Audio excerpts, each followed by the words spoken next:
Okay, first of all, I would like to thank Lisa and Shing and Ambika again for having me here. And so today I'm... Is it on? Okay, so today I'm presenting a contemporary art journal that I've published in addition to my art practice. The journal is called Lovely Days, and this month marks the 9th year of the publication. Lovely Days is a journal without any theories, criticisms, or reviews. It's simply a platform to share my appreciation and for other artists, many of whom I have met while exhibiting, and those who have influenced me during the time of publishing. So it's more of a personal presentation where I only show the artists' works and their own writings. We can start the slides portion.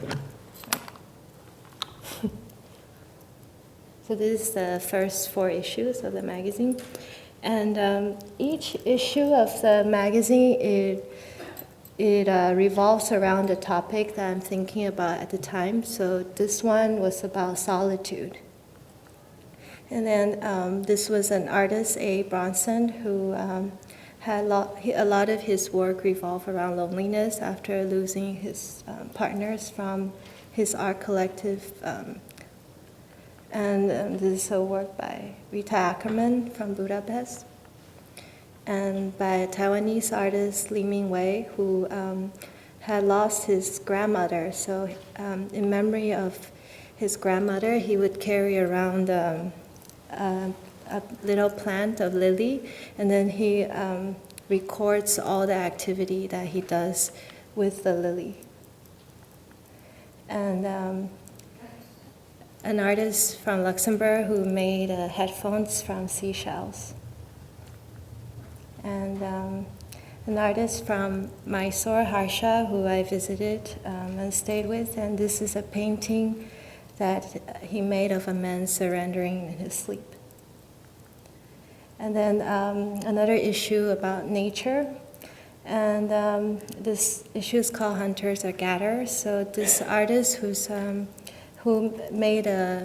wrote a poetry as well, that was especially for this issue. And more about nature and environment. And this issue is called Walk in the Forest. So it was an artist who created a forest out of paper. And some issues have involves more social, political issues as well. So this is actually my own work where I wrote my passport numbers on a raw octopus, and it was just expressing the feelings of alienation that I felt when I was living in France. And Chopin's work. And Yoko Ono, who also created the spread for the issue. And Michelangelo Pistoletto, where he created a table in the shape of the Mediterranean Sea. And all the chairs around the table are from countries around the Mediterranean. And issue on pilgrimage. And in addition to the regular issues, I also invite artists who are not in the contemporary art world. They're more from like cross-discipline. So this was a photojournalist from Colombia. And he went around the region, around the Caribbean in Colombia, and documented the daily lives and the richness and the beauty of the culture. And this in the back is the funeral that was performed with the corpse in the hammock. And this is also the region where 100 Years of Solitude was written. And this is a bullfighting ring where anyone can just go in and participate. And then another edition I made with 2 very close friends who's a pastry chef and a painter. So the pastry chef would give her recipe of a dessert, and the ingredients we decided was on roses, and then the painter would paint her impression of it. So this is fondant and macaron, creme brulee, marshmallows. And also I published a book on the occasion for Taipei Contemporary Art Center, which is a artist space that was started in 2008. And it was just about all the transitions that was going on in Taipei at the time, and a survey with the artists.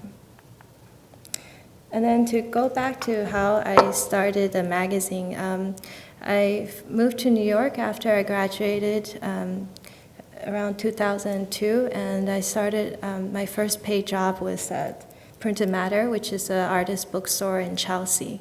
And this is when I first became in contact with the field of artist publishing.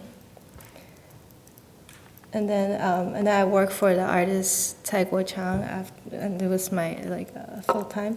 And I told him about an idea about writing Buddhist mantra on ephemeral objects, and then letting the text transform with the material. So this was a work where I wrote the Heart Sutra, which is a text that speaks about how what you taste, what you see, what you smell, and everything is in constant flux. So the idea of interdependency and interconnectedness of us all. And then I wrote it on a piece of tofu. And then I let the text sort of transform with the material.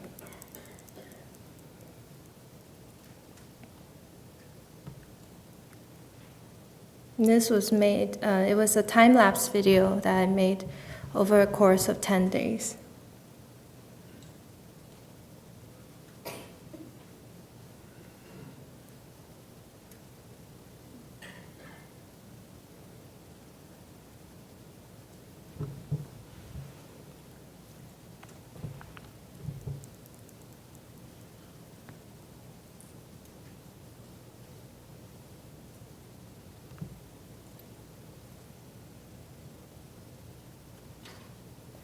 Sorry, I don't know how to, okay. And I also wrote on different materials. It was mushrooms, because I thought mushroom was a material that grows from the decay, so I thought it was an interesting sort of reverse cycle of growth and rebirth. And for this presentation, I invited some nuns, they're Taiwanese nuns in Brisbane, to help me complete the work. And I also, because the idea of change is not just about decay, also about growth. So this is, I wrote the same text onto an olive tree in Greece, and then let the text grow with the growth of the tree. So the picture on the right is a few years later, the same tree. And then this was how I started. So after coming back from this trip, this is how I, and experiencing the art community, so this is how I had the idea to start my own publication.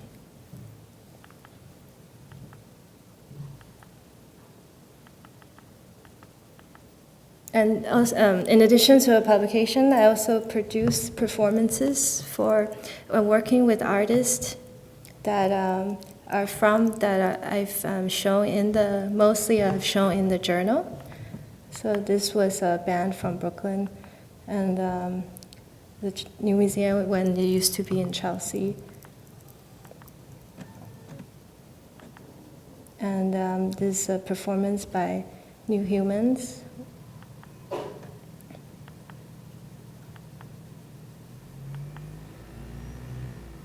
and since then, it's just sort of, the publication sort of took on a life of its own, and it's been traveling a lot. And so now I'm in the stage of, I think, where I guess I started a magazine in my 20s, and then now I'm in my 30s, and I feel like settling down much more. And so I think there's been transformation with the magazine as well.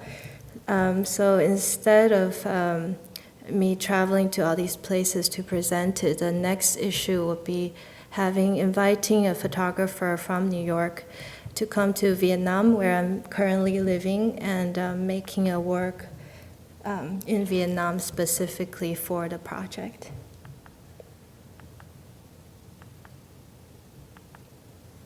It's in Glasgow and Sao Paulo. So that's all.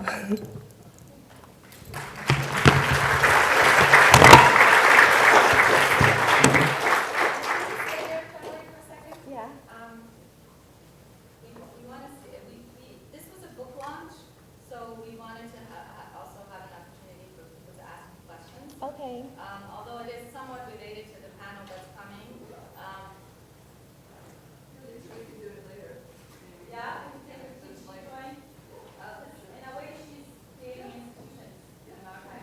Thank you. Okay. So we'll do it quick. Joining them.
Hi.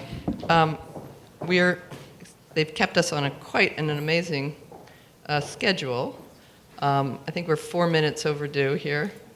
My name is Jane DEBEVOISE, and I am delighted to be here, as I guess this is the last session of the last session. Iftikhar DADI will be, has the important task of summing all of this up, so I don't envy him. This has been an amazing 2 days. What we're going to do now is talk about something slightly different than artists. One thing I really want to applaud Lisa and Shin and Ambika, because so far we have shown, or they have shown with a few gallerists sneaking in here or there, an unyielding dedication to showcasing art practices and artists. And so it's been an incredible, wonderful parade for me of amazing work, amazing people.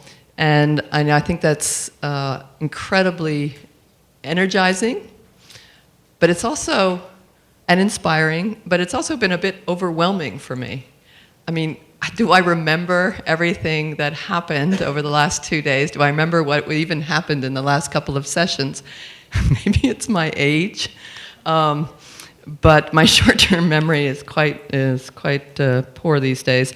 And at one level, for someone who's been involved in helping build an archive, sometimes with the internet and with Google and with Google search and with all the interconnectivity of our world and the way people travel, I sometimes question even the necessity for an archive or for libraries of hard copy of work. And yet, after today or after the last 2 days, in some ways I say to myself, there's even more need than I even thought there was before for people, not just Asia Art Archive, but the people that we have assembled today, as well as all of you, to take time out to document the practice that is happening, to provide it context. As we all know, it didn't just drop from the sky. To allow opportunities for people and places for people to study it, to research it, and to help start building an art history, perhaps. Maybe I'm very old-fashioned, but I still think it's important to have some sense of place, but also some sense of history. And I think that's what some of the projects that we'll be introducing today. So what we're going to do today, and we can talk a little bit more about this, is infrastructure building in Asia. I'm just moderating, but I have 3 wonderful panelists or panel mates. And what we're going to do is start with Stephen, and then go to Kko-kka, and then go to Farah. All their intros and bios are in the book, so we're not going to go through that. We're going to go right into the presentations. Everybody has 10 minutes, and I will cut you off because I've got a phone right here with a timer. And then we'll go in for a Q&A. And Charwei is here, and because we think that in some ways what you're doing, creating these publications, these curated nonprofit, I assume, publications, that you're helping build this infrastructure and this sense of history and memory for our practice as well. So happy to have you join us. Okay, Stephen, you're going to go up first, Kko-kka second, and Farah third. Thank you, Jane. Okay, I think I have some slides. Mine, oh, there I am. I'm not sure how this is going to go because I put something together to try and actually not tell the straight story of our organization, but to tell a kind of slightly emotional, slightly alternative story about our project, which is called Edge of Arabia. Someone last year called it an institution. I don't think it's an institution. I call it a road trip. I call it a journey. But I'll tell you a story if I... Is that the right way? Have I just probably turned it off? There you go. So that's my Frankie Goes to Hollywood song, but I'm not going to say anything about that, but just to start with that. Our project starts really in 2002, 2003 with 2 groups, informal groups, before anything's organized. One group, oh, it's going automatically. One group is in southern Saudi Arabia. This is on the border between Yemen and Saudi Arabia, a town called Abha, and this group called itself Shatta. Now, if you're from London or New York, this probably looks fine. It's a private view. In Saudi Arabia, this was the beginning of a kind of quite radical art movement, a group of artists that wanted to reject some of the existing infrastructures that were around in Saudi Arabia at that time, that were linked with the ministry, with the government, and given what was happening in their region, they decided to start something new, a group. And the second group was myself. I was an artist, and I also in some way rejected what was happening in London. I was the generation below Damien Hirst and the YBAs, and we made a small group, 4 artists, and we wanted to travel, and we made our own kind of little tribe, and we set off in 2002, and that was our journey across the Middle East. It was an extraordinary year because it was the year of the build-up to the war in Iraq, where this story was told through the media, and as an artist, as an image maker, you really started to have this profound sort of emotional reaction to see how that story was being developed while you were in those places on the ground. And our two groups met, and I didn't speak Arabic when I first crossed over into Saudi Arabia, and the artist I was meeting didn't speak much English, and we really found this common concern through our artwork, which was all really confused. And this was my collage that I made on the road. I didn't really know exactly what I was making. I mean, it had references, but this was the artwork that really drew my attention in Saudi Arabia. It's called X-Ray 2003. It's by an artist called Ahmed Mata, and I thought the symbol of the Kaaba at the center of the X-ray, surrounded by this medical text, he was a medical student at the time, really connected this, we had this sort of common concern. We didn't know what it was, and but we were somehow using the same kind of language, and we said, look, we're from kind of two different tribes or two different parts of the world, and everyone's trying to sort of polarize things. Let's make a project.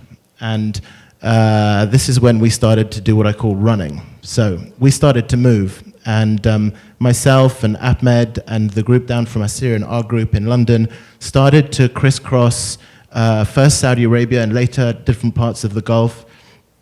And we started to have conversations and create a network of often artists working in isolation. I mean, I'm sure you probably don't know much about Saudi contemporary art, but back in 2002, 2003, this was a huge blind spot in terms of an understanding. This is in Riyadh.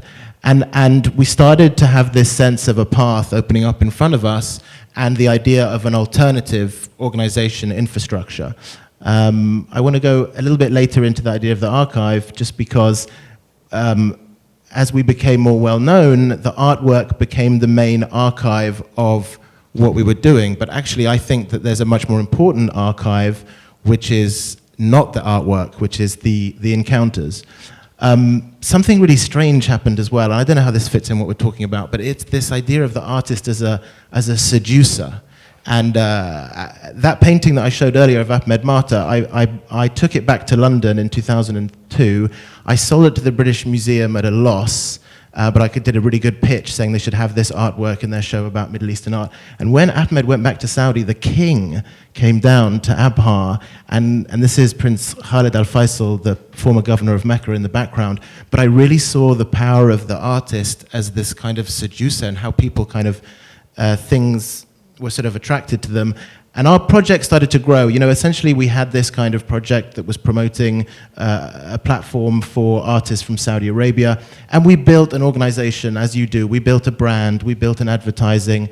We went to the Venice Biennale, and we took that path that you're meant to take when you build an arts organization, and this is the big success. And we also had some success in terms of the market grew, and there's a strange phenomenon in the Gulf with the money and the power structure, and it was a big seduction. And when I look back at this time, this is a lot of what was archived. This is a lot of what were, you know, it was the artworks, it was the royals, it was this kind of stuff, and I think this led to a realization that the organization that we were building was full of this tension between the intentions of groups of young artists, that wanted to keep this spirit of these encounters across borders, and the idea of art as a kind of cultural empathy across a very, very tense border, you know, between the Islamic world and the West especially, and the kind of structures that were being built in the region, which were copies of Western,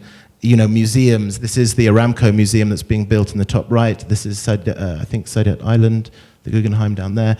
And this is really this tension. And then it really became clear when the artwork itself, which was becoming the main archive of what had happened, you know, we suddenly saw it being sort of, this is Ahmed Mata's magnetism artwork. And we opened the paper one day, and Omega had stolen the artwork, actually stolen the high-resolution image and used it as a watch thing. And I thought that now this is really interesting as kind of the real archive of what's happening, of the tension between that commercial world and if you go to Mecca now, that there's a huge new clock that overlooks the Kaaba, and Ahmed loved this work as a work of art, but as something very revealing that it's the unofficial archive, but somehow it reveals more than the official one. So I'll just end by saying that, so our project went from an artist organization into this, there's the clock actually in Mecca, sorry, into this infrastructure that I guess was the art world kind of expects. And recently we've started a project in America where we're trying to go back to the original structure of the road trip, of the journey. This is Ahmed on his first trip to America. This is actually, it's me in the background. There's a long story behind this, but this is me in Mecca in 2 years ago, and there's a personal story, of course, behind all these things. But there's a very sort of powerful, unofficial story behind these encounters. And so our project in America is actually, sorry, I'm just going. It's actually a road trip. We've bought an RV, and 34-foot RV, and we're driving around for 3 years. And we're really interested to create an archive of that journey, which is Middle Eastern artists and American artists traveling together in a kind of portrait of America. And we're working with MIT as how can you develop an archive which gives as much value to the encounters as it does to the kind of commodity of art, or the private view, and all these things that even the symposium and these kind of things.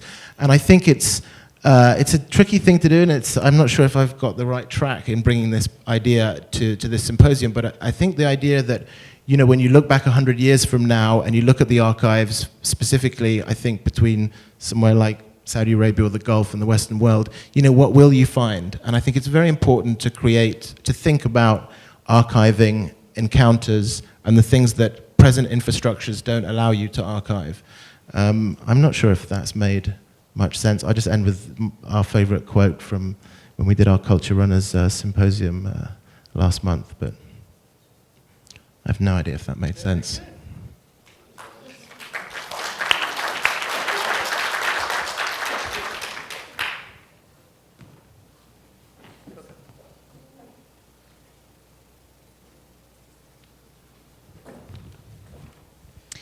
Hello, I'm Kko-kka from Seoul, South Korea, and I'm a project manager and a curator of the Korean Artist Project. Actually, it's based on online, but there's no internet connection, I'm afraid. So today, instead of showing the Korean Artist Project website, I would like to briefly explain you the outline about the project, focusing on the main characteristics. Okay, first of all, let me explain about the background of the project. As the current wave of Korean culture is spreading rapidly throughout the world, to keep pace with the expansion of Korean culture, there is an increasing numbers of online websites that provide information about the Korean contemporary art scene. The Korean Art Museum Association conceived to build an online museum which introduces Korean contemporary artists abroad with the members of private museums in Korea. Comprised the 3 years plan spanning from 2011 to 2013, Korean Artist Project launched its website on December 2011. Hosted by the Ministry of Culture, Sports and Tourism and organized by the Korean Art Museum Association, its mission is to introduce Korean contemporary artists internationally, allowing them to enter into the global art arena. After the successful running after 3 years, now the Korean Artist Project is sponsored by the Arts Council Korea. I just feel like I'm a representative of Korean governments, but it's not. Okay, these are the main categories of the website. Korean Artist Project presents a dynamic platform for open source digital archiving system that handles the collection of participating artists via virtual exhibitions, which are curated by the curators from Korean private art museums, and artist information such as images of their artworks and art critics and interview video clips, which are mostly filmed in the artist studio. We also have a section that provides the venue information of the participating private art museums in Korea. And there are some wallpapers made by the images of artworks and the e-card that you can use it for free, a list of events and exhibitions, and more.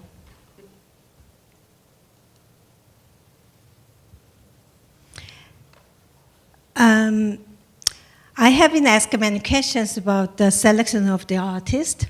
At the moment, 75 mostly establishes in a sense of who are concretely just built up their art world.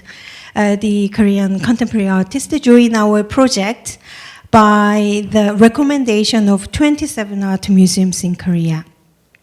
We used to open call the online solo exhibition proposal to the curators who are working at the member institutions of the Art Museum Association. Once they submit the proposal, judging committee members, normally the 3 art professionals working in the art field, select the numbers of artists each year.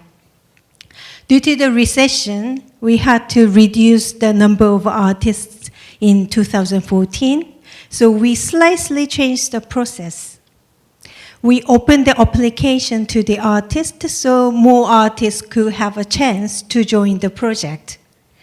After the selection of artists based on the artist preference, they were connected with the curators for the online virtual exhibitions. Then after this process, then we start to build up the new contents in both Korean and English language with co-productions, and it normally takes about 6 months to complete. Okay, let me talk more about the virtual exhibitions, which could be a mainly kind of distinctive contents that we have. The virtual exhibition spaces are made up both actual exhibition images and 3D computer graphics. As you see on the screen, there are mainly 3 ways to build up the virtual exhibitions, and artists and curators select the methods to use based on what they mainly want to show. The panorama, the way on the top of the screen, that uses the photos which has been taken during the actual exhibitions. It is a common way to build, but some artists add their enthusiasm to create a realistic and dreamy display just for the online exhibition. So one of the examples is on the bottom on the left side. The artist Nanda was really thrilled about her online exhibition, so she creates the frames just for her artworks, and then the colors and everything, just wall color and the floors, everything just she just chose for her works. And object buildings on the right-hand side is only used for the sculptures or installations that has many details to be shown.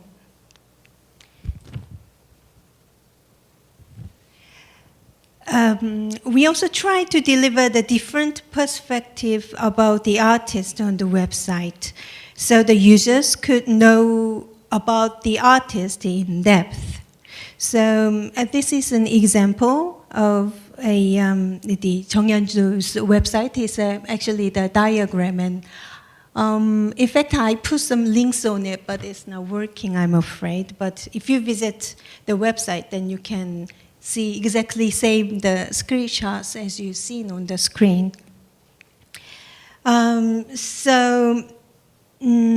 There are different point of views from the curators through the virtual exhibitions on the top, and then art critics. On the left-hand side, we put some kind of reviews, 1 or 2 reviews on the website, so people can see the perspective from the art professionals about the artist.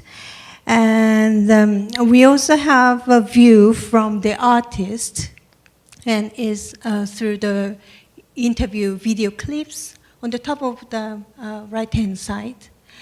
And we also have just the general information about the CVs and some images of the artworks. Well, apart from this website, I also organized a short residency program and exhibitions last year in Italy, and tried to provide more opportunity for the Korean artists in many ways. Well, in fact, there are many things going on our website, so please visit the KoreanArtistProject.com after this symposium. Thank you.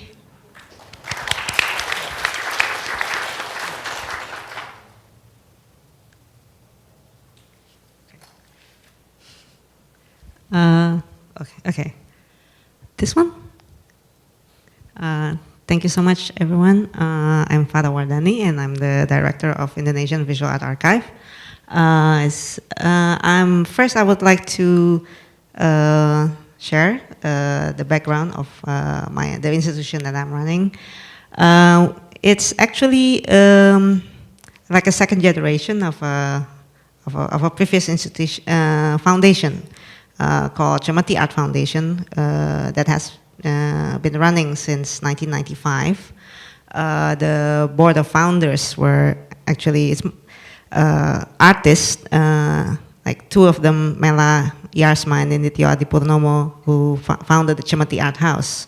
So it was actually like a sister institution of Chemati Art House, and they made Chemati Art Foundation in the mid-90s, and it served back then more as it worked more as an artist collective, organized art projects, and especially socially engaged, and projects with political statements and promoting Indonesian contemporary art abroad. By mid-2000s, the board of founders felt like that there has to be a change of focus in the work of the foundation, and that's how I came in 2006, and they tried to revision how the foundation's direction could be, and because time somehow changed, and the art scene has also changed, like by the mid-2000s also, like the rise of art market and everything, the infrastructure somehow became more established in a way, but also became more complex. But somehow also there are still like lack of attention to some sectors, such as the educational and museum infrastructure in Indonesia. Since I've been friends actually with the Chemati Art Foundation since early 2000, and have always been there, like making art projects with them as well. And I've always noticed that they're one of the most precious asset of the foundation. Somehow it's their documentation, their archive collection of the artists, especially contemporary artists from the 80s and 90s, which they built back then as like part of building the portfolio of artists in terms of trying to promote the artists in making international art projects. And back then, like the art scene was definitely not like now, and so they facilitate the artists by building their documentations, and it was all hard copy and analog at that time, from slides, video, video documentations of artist processes, audio interviews with artists, records of discussions and seminars, and clippings of art reviews. And so, especially with the, like by mid-2000s at that time, like it was in conjunction with this, like a start of awareness of the digital era, of the importance of open source information and knowledge distribution, especially with the help of internet and digital technology. So we transform the Charwei Art Foundation into Indonesian Visual Art Archive, and really specifically focusing on building the archiving system, especially with the digital platform. And we started it in 2008. First is with focusing on the digitizing project, especially the collection, the physical collection of Charwei Art Foundation, and by recollecting more archival materials directly, mostly directly from artists and from artist families and institutions like galleries. By that way, we hope to fill in the gap or fill in the missing link in the Indonesian art infrastructure by providing references and historical materials that can help other people or students or curators or researchers, especially from abroad, to learn more about Indonesian modern and contemporary art history. So the system itself works on 3 levels. First is to build the physical storage of the archives. So it's basically to maintain the analog and hard copy archive that have been collected, and it's to build the quote unquote original digital archive, the high resolution files that now being preserved in our server, and then the output is the online archive, which somehow works as a kind of an online preview of the digital archive. So it somehow, if you see the online, it shows somehow it works like digital artist folders. So it's like a cabinet, in a way, it's like a digital cabinets. And these are like some of the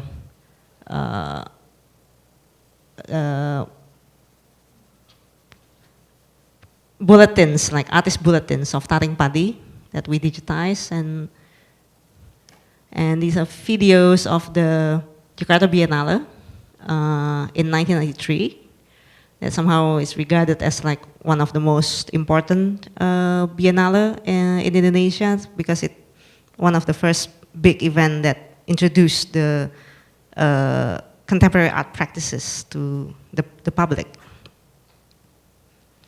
And this is the folder of Sujoyono. He's regarded as like the father of Indonesian modern art. And you can also see his the images of his works online. And this is video documentary of Afandi, also one of our old masters, like great modern artists. It's video from 1982 that we digitized from Betamax video. We got the archive straight from the family. And this is a PDF that is downloadable online. It's an exhibition in London by several modern artists in 1952. including Sujoyono and Afandi too. And this is this audio podcast of Sujoyono lecture in 1977. And this we collaborate with the Jakarta Art Council to digitize their audio archives. And we focus more on we prioritized on digitizing, especially materials from the modern artists, deceased artists, especially because it's based on the rarity and the urgency of preserving the archives. But we also then, along the way, also completing the younger generations, the archives of the younger generations, such as like Angki Purbandono here, who is now one of the rising contemporary artists from the recent generation.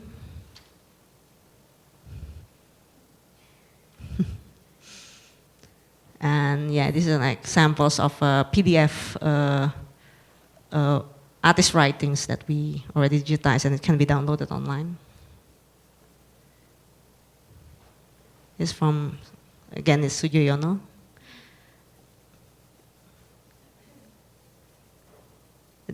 So what we it's not only about building the portfolio of artists, but also like the main thing that we always try to hunt is actually the documents related to the artist processes. So these are like the document collections. I apologize that we still have homework of translating all the information in the online archive. So because not all have been translated into English, even though we already have an English page. And since, so we developed the digitizing project in 2008, and along the way, because then it's always been a DIY process of creating the archiving system, and it has always been trial and error all the time. I mean, like we change the work and the method all the time, and then we kind of found the right way or the best way we can do so far in 2011. So it took us 3 years basically to find like the right model in 2011, and also along the way by building the better physical archive to store the analog archive as well. So, and also by building this system, then we open the public service for anyone who try to utilize the archive, especially for either educational or for creative purposes. And so we developed like a program, like a research facilitation program, especially like for curators or researchers coming. And there are many of them actually coming and going in and out of Jogja, like such as the Singapore Art Museum, for example. They took like a research residency for 2 weeks at our place when they did the FX Harsono solo exhibition. And in that way, we become like a community center, like a community learning center as well. And like we also have a library. Okay. And so in 2013, our work expands with a collaboration with the National Gallery of Indonesia. I'm here also representing this program with the Galerie Nasional, and we developed it's a collaboration where we developed their web-based archive in the similar formats like what IFA has. But what the main important thing about this project is basically, apart from preserving or digitizing the collection of National Gallery, but also about trying to cover the art scene in Indonesia outside Java and Bali. Because then if you talk about, so far if people talk about Indonesian contemporary art or modern art, it's always been centered inside the two islands, like it's the center or the hub of everything that has been happening in Indonesia, by the way. And the National Gallery somehow has this, has always been having programs covering these regions. So it's not only digitizing, but also like a program of remapping and redocumenting the art outside Java and Bali. So it's like the Nusantara or the archipelago archiving project with the National Gallery. And the online archive is basically in a similar format with EVA, but video, audio, and document collections and everything. And it's still under construction, which we hope to, this is the sample of the back end, or the administrator area. It's still under construction, and we hope to launch it by the end of this year. While for the EVA Online Archive itself, you can log in with the www.archive.evaonline.org. So, yeah, please. Thank you so much.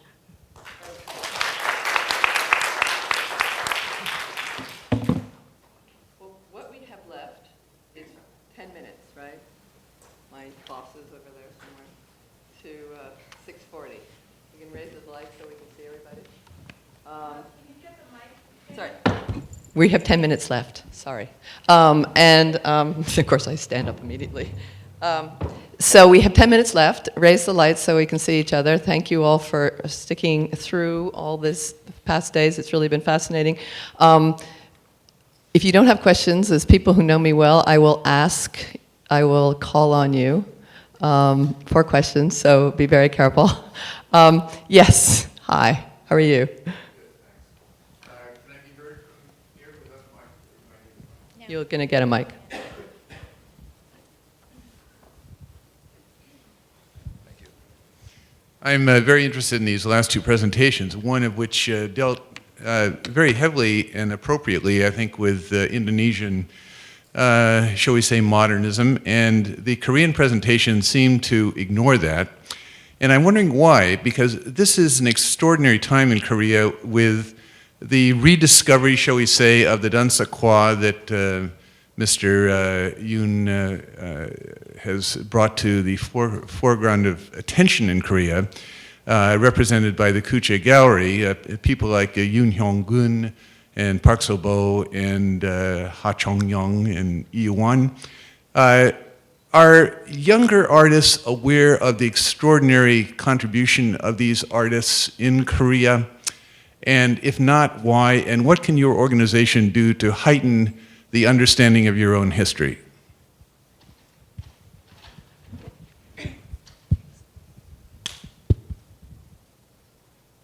Well, actually, the Korean artist project is not, well, how can I say, not dealing with the history of the Korean, the contemporary art. But the main, well, there are many different kind of, the type of the website or project to going on, and well, unfortunately, Korean artist project is not one of them. And then what we want to represent through our website is the contemporary artists who already built up the art scene. Well, maybe we can say the museum level of the artist, but who haven't got enough chance to be shown abroad due to maybe the language barriers or haven't got any education in abroad, so they haven't got any connections. So with the member of the private art museums, we want to just find out and introduce them into the art scene. So maybe the purpose of the website is slightly different from what you ask, I think. I think you have a very good question, and the issue of modern art archives, if you want to put it that way. Or, I mean, I always have a bit of a issue dealing with the word modern in the context of Asia, because modern comes with a lot of, that word comes with a lot of history to it. And there are places in Asia, I would say China, that has a different kind of modern history than you might find in other parts of Asia that have had more close contact with the West for various reasons. Now, there are fewer, it seems, modern art archives, if you want to put it that way, in Asia. Taiwan, there's a new project with Rita Wong, who's trying to set up archives of material about artists from the first half of the 20th century, let's put it that way. But it's a very good point, and the issue of art history is something that not all of us can take on. But from Asia Art Archive's perspective, we started with contemporary, and we get asked all the time what that means to us, and where that starts, as if there's, you know, a single date in time for that. But what we have found doing what we're doing, and perhaps this may happen as, and I think the Chimenti Art Foundation is a good example of that, as you begin to archive the present, you also feel increasing urgency about archiving the past and making those connections. And that we are now, you know, spending much more time trying to develop material about the pre-contemporary moment. But I think those connections are very important. of course they are. That didn't, as I said, contemporary art didn't drop from the sky. There's a long history there. Another question?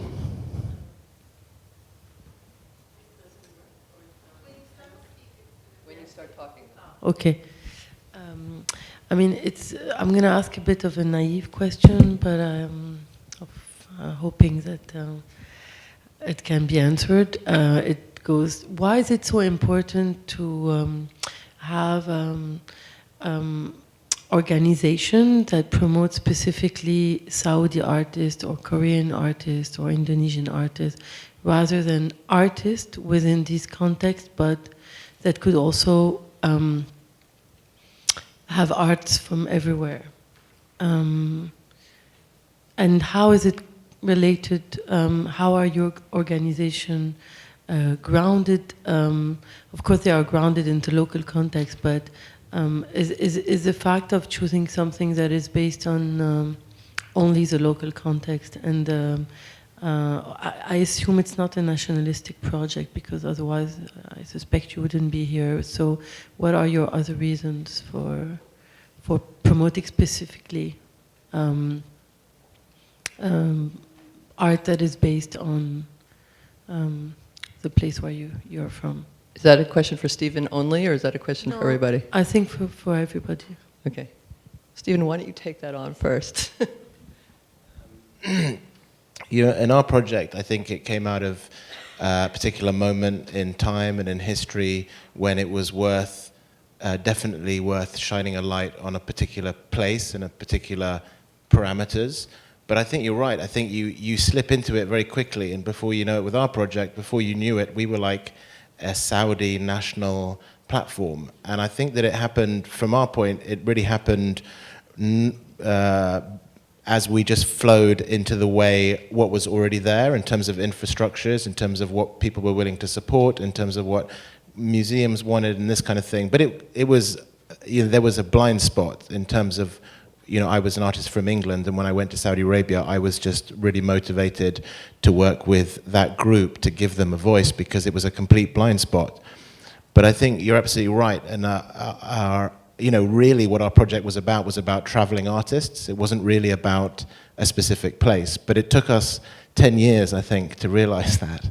And now I think you're right, our ideas of the map is worth redrawing, I think, and you reflect back on what you've done, because otherwise you could really endanger. Our project started to become used as a national vehicle by people that we don't, you know, groups and organizations and governments and corporations, and before you know it, you're looking around and you're going, oh my gosh, I'm running a, you know, a nationalist kind of platform. So I think you're right. I think it's kind of problematic now, because the nature of how artists move is very different from this, you know, this country, Korea, Saudi, England. You look at the Venice Biennale, you know, the infrastructures are already, they're there, you know, it's like, there's your national pavilion, so that's your choice.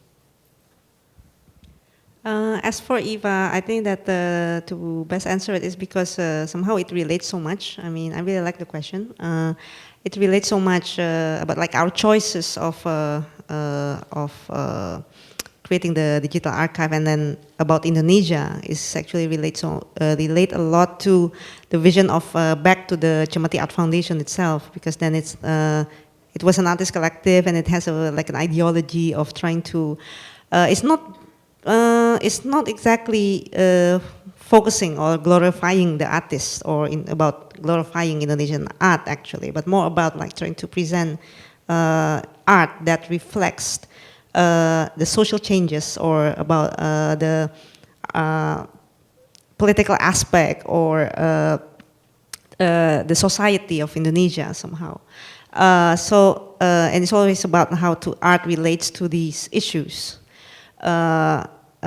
So we still try to adhere to that vision because then we want to invite also about people learning Indonesian art history in that way, that they learn about, and from there that you can learn about what happens in Indonesia and how it can be a window or a gateway to learn about what happens in Indonesia. And it's like, and in a way that it becomes like a curatorial base of how we select what's inside, what we present in the online archive. So it's not really like a nationalistic agenda for the IFA. But then when in terms of the National Gallery archive, yes, because then it's like the National Gallery represents like a national the national agenda of the Indonesian art. So yeah, there's a line there somehow.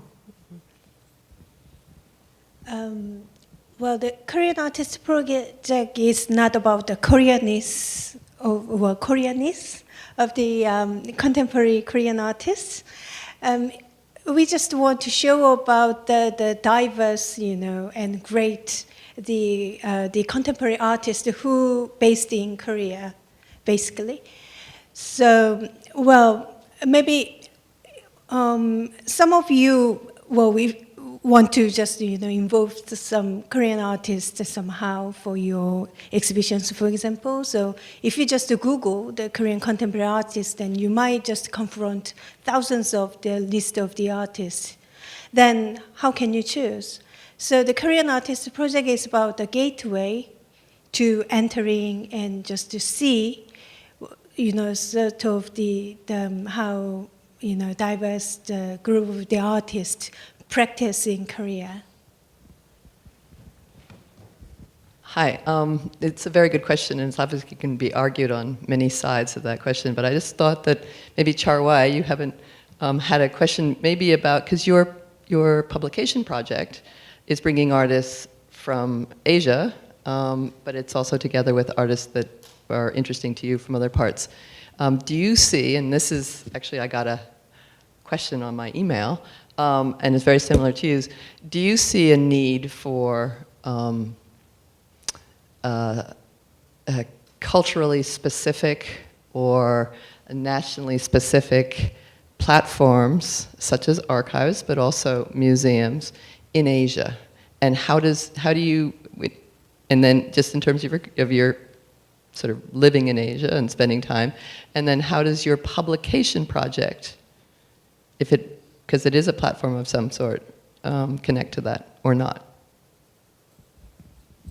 I think my publication is something very personal, so it sort of revolves around my life, and I don't really have a goal for it.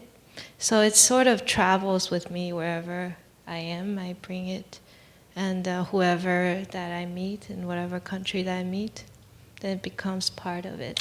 So in this case, it's not focused on any specific cultural identity, but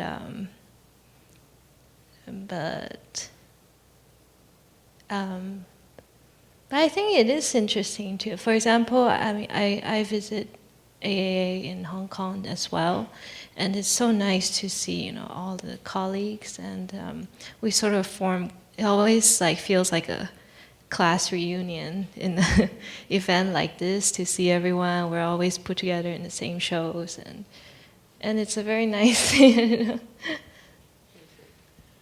I mean, this is a question that we ask all the time. Is and a question that came in, and here we are sitting in Asia Society, okay, in New York City. Is there still in the 21st century the need for Asia-specific platforms, whether it's Japan Society, China Institute, Asia Art Archive in Asia, the Korean Art Project, the IVAA? I mean, is there a need for it? And obviously, because I work in an organization such as this that focuses in a location, a geographic location, as we'd like to say, we call it Asia Art Archive. Asia is a place and not a location and not a definition, and we're not talking about Asianness. We're talking about art practice in a certain part of the world. And perhaps from my experience having lived both, all over the world, in fact, I mean, I've lived more overseas than I've lived in New York City, but coming back to New York City, I think we've talked about issues of gaps, and gaps in infrastructure, and gaps in visibility. And I think, whether we like it or not, and I think Lisa has alluded to this at sort of her introductory remarks, there is still some blind spots out there. And I would argue, if in Asia we do not have infrastructure that is as durable, as visible, as serious as we have in other parts of the world, however we define that, those gaps, those disproportionate representations and visibilities and opportunities, communication will persist. And that's one of the reasons that I think it's really important. And I totally appreciate what you're saying is, are we institution building? You're recoiling from that in some senses. I think there's room for lots and lots of different kinds of projects, infrastructures, alternative infrastructures. And we have here already, we have an online organization funded by the Ministry of Culture. Good for them. We don't have that. IVA doesn't have that fortune either. Started out as an artist collective, has a space, but is now moving online. You don't have a space, I don't think, right? But you have a series of projects. You have okay, and there's a publication project. But I feel very strongly that that there is a need to provide spaces, whether it's online or otherwise, that allow people to go study, research, remember, think about, within lots of different territories, I'm not just saying Asia, to think through who we all are and where we came from. Next question. Hi. Oh, Beatrice, Hi. I would have called on you. She's such a good student. Thank you, Jane. One of the things that I've noticed about the Asia Art Archive and sort of its programming is its very sort of self-consciousness as an institution. It's constantly reflecting upon what is Asia and questioning that, and I think it's very forward-looking. And I was wondering, sort of in light of Charwei TSAI's presentation, how you perceive sort of the relationship between the work of art within the art archive and its potential to maybe disrupt a definition of what can Asia be, or what is Asia in an archive. That's a very nice question, because we have a couple of our artists in residence right here in the audience, and maybe we can ask them to comment on that. Thank you for the question. Asia Art Archive is not just, first of all, we don't collect art. We don't have art objects in the archive. And IVA doesn't collect art. We get gifts from artists too. That's one of the ways. Advertisements near the end of the year, we get gifts from artists and then we auction them. I think that's some of the ways that some of us fund ourselves. But we don't have artwork But we do have, in addition to a library and an archive of physical materials as well as digital materials, we do talks and programs and symposiums. But one of the other things that we do is we have an artist residency project. So we invite a local artist and an international artist on a regular basis. Actually, interestingly, Song Dong was one of our international artists. Iftikhar, who's up here. It's almost time to close this thing. Aren't I going to get the music at some point? Map Office spent time. And as I think you may or may not have seen from Map Office's project, one of the things that they were doing is interrogating, in fact, the Atlas of Asia Art Archive, and by nature, the Atlas of Asia and of the world. So, yes, I mean, and what we mean by Asia, I mean, you can already see by the number of people who are up here on this table, is very broad and flexible. Another project? No, that's enough for us. Thank you very much, Charwei, Stephen, Farah, Kko-kka.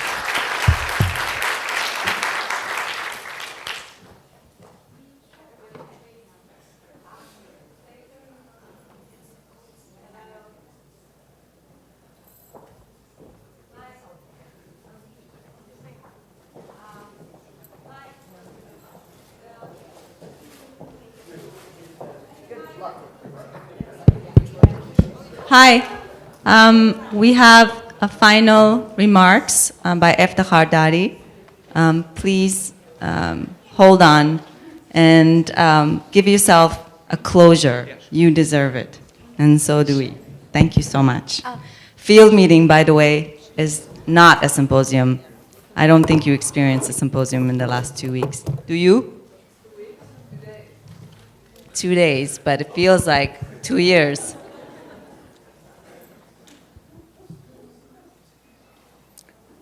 So should I begin? Or?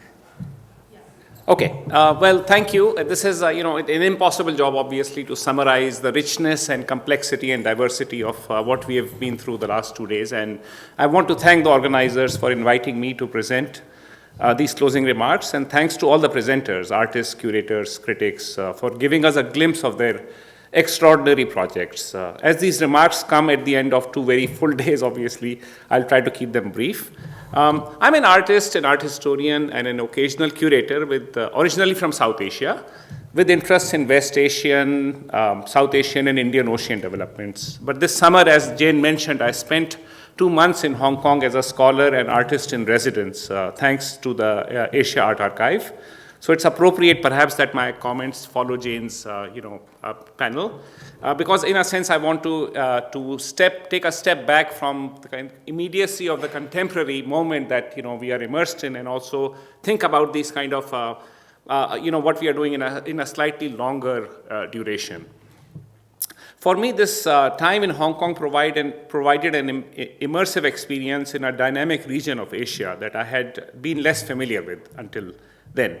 And it also gave me an opportunity to reflect anew on what is Asia for us today. Okay, for me, it's a residue of historical processes and a geographic signifier, to be sure. The layering of Asia as a discursive concept and its problematic coherence has, of course, long been a subject of critical analysis.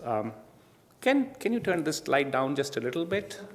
Because I can't see anyone. And perhaps turn the light up for the audience, since we don't have images.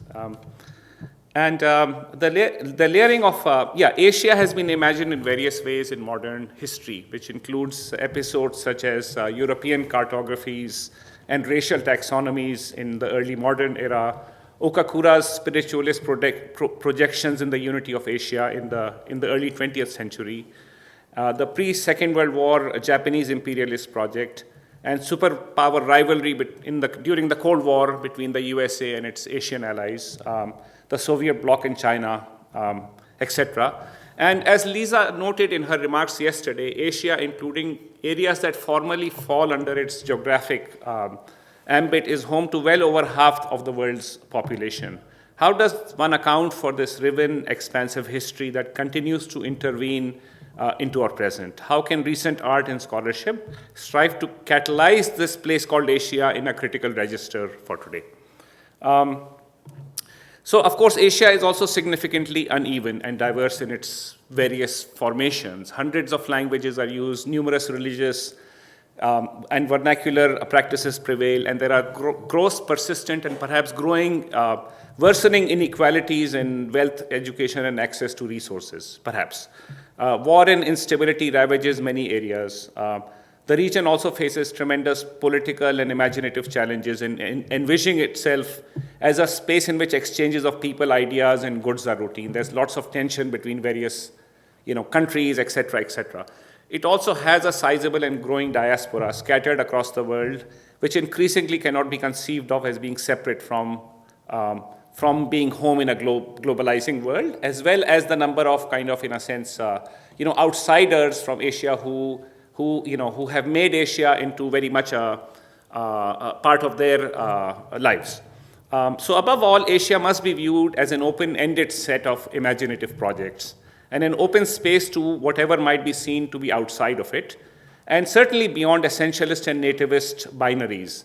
So I applaud the organizers of the field meeting to also invite practitioners who defy such easy stereotyping. Having said this, I do want to make a strong plea for the recognition of discursive, institutional, and aesthetic specificity to our understanding of contemporary art practice in various locations. From Lisa's list of concepts that she presented on both days in her introduction, which was an important list of concepts that she found important in understanding the notion of contemporary art in Asia today, I want to stress on and expand on the last 3 or 4 of them. Okay, and let me just repeat. Now, these are Lisa's concepts at the end of her list, right? So, creating access to unfamiliar yet existing art historical scholarship, inspiring new and rigorous research, analysis of new institutional models specific to local arenas, and finally, acknowledgement of various specificities in artworks, artists, and approaches. All of these are calls, I think, for a deeper historical optic than the one many of us are necessarily kind of immersed in and operate on. The projects we have seen, for example, over the last 2 days have been but glimpses, I would argue, right, into deeply thoughtful, committed, engaged, and very diverse regimes of aesthetic, social, personal investments. Let's take a deeper view of how, a temporal view of how knowledge and culture is produced and how it has kind of effects beyond the immediacy of our time, right? So contemporary artists are working in the immediacy of their practice, obviously, as they need to. And galleries and curators also mainly adopt a viewpoint that extends over a span of weeks or months or perhaps a few years at best, right? So I was very intrigued by what I've seen, the last 2 days. But I also had difficulty in fully comprehending the thinking and the depth of the thinking and practice of many of the presenters. And this is not, I would argue, fully due to the limitations in either our capacities for understanding or the delivery skills of the presenters, or even the fast-paced format of the last 2 days. Rather, when taking a longer view, the issue that remains, I think, surfaces is how to render visible and intelligible their work beyond their encounter with their immediate audiences, right? And beyond the kind of the temporal and physical limitations of the immediacy of the encounter. But this will, of course, fail to happen if resources are not developed, right? So, for example, many outstanding exhibitions are not well documented, written about or contextualized properly. Many successful mid-career artists who could marshal actually resources to insist on commissioning good writings for their catalogs don't do so, right? Many curated exhibitions also lack such an attendant kind of, dimensions of debate and in a contextualization that would actually make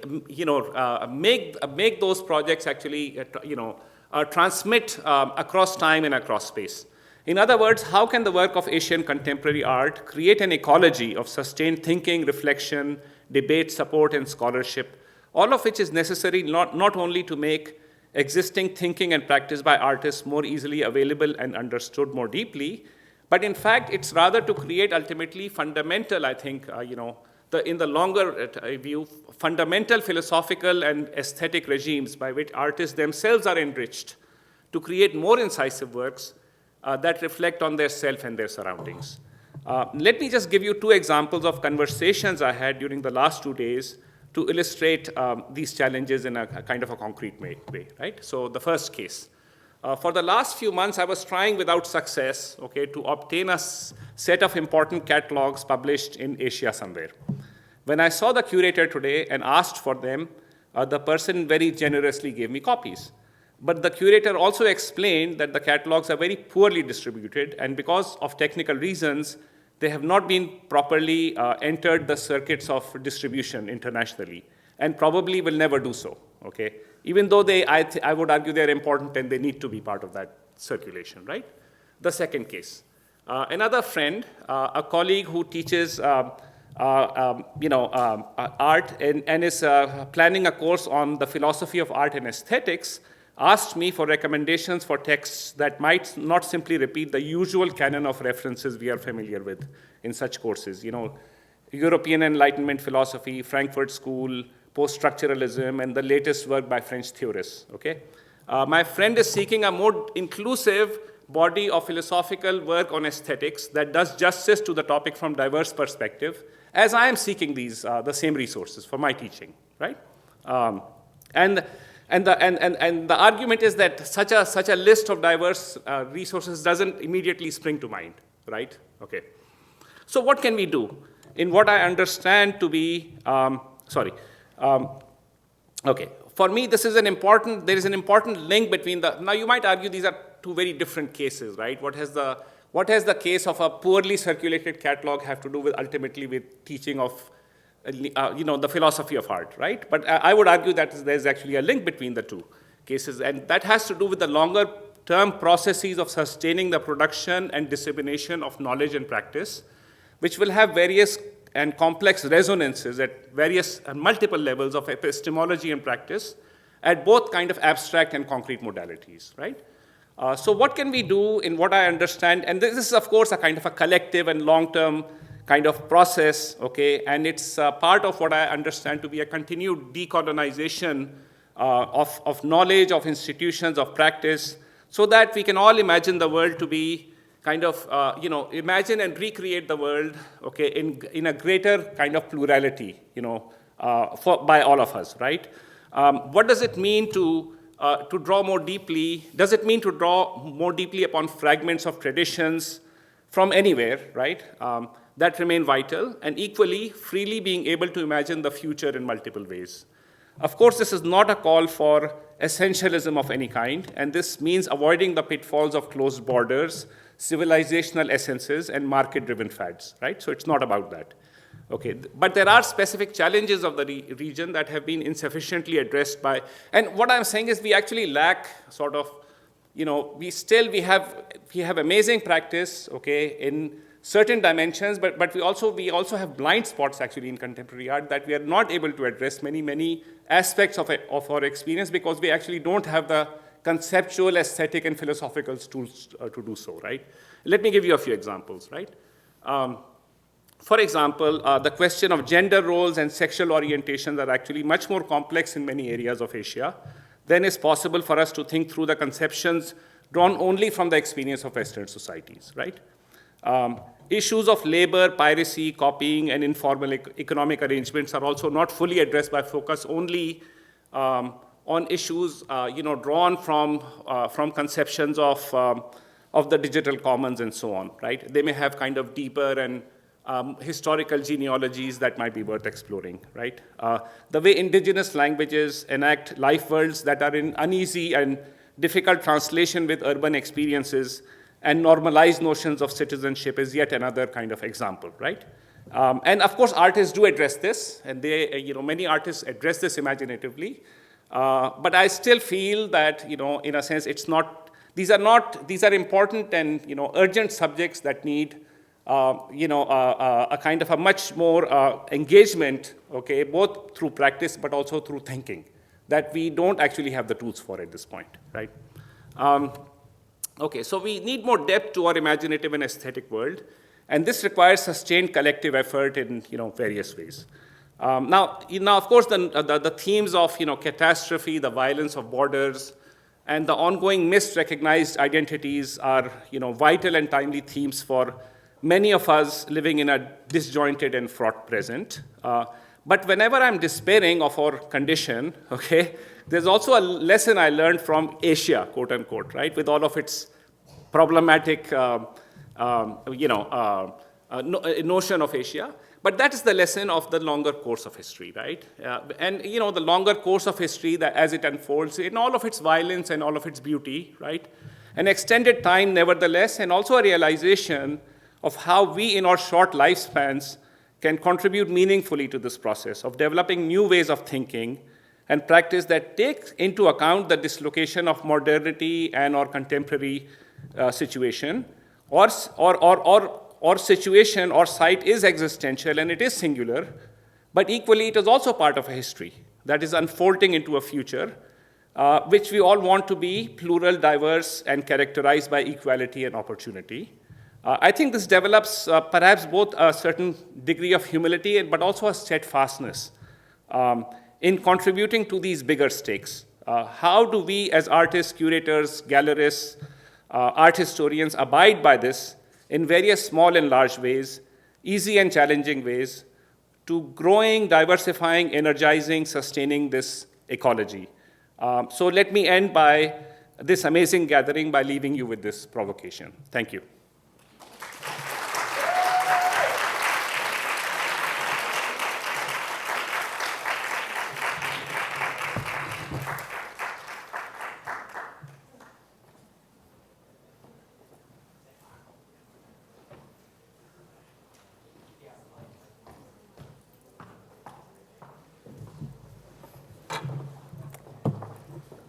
Okay.